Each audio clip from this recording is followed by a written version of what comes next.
Баршаңызға қайырлы күн достар. Бүгін сіздермен брауни пирогын дайындайтын боламыз. Өте дәмді болып шығады.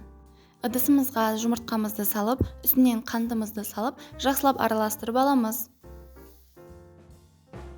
Ал енді осы массамыздың үстіне сүт, тұз, сұйық майымызды қосып, тағы да араластырамыз. Ал енді ұнымызға разрыхлитель салып, жақсылап араластырып, ұнымызды сұйық массаның үстіне құйып, артынан какао қосып, бір келкі масса болғанша араластырамыз.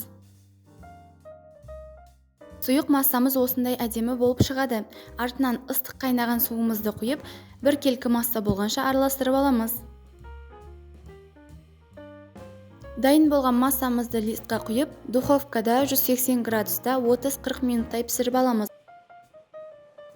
Пирогымыз пісіп шықты. Суыған соң үстін вилкамен тесіп шығамыз. Пирогтың үстіне жағу үшін мен шоколад пен сүтті микроволновкада ерітіп алдым, және үстіне әдемі етіп жағып шығамыз. Осымен пирогымыз дайын болды. Сіздер де міндетті түрде жасап көріңіздер, өте дәмді болып шығады. Видео ұнаған болса, лайк басуды және тіркелуді ұмытпаңыздар.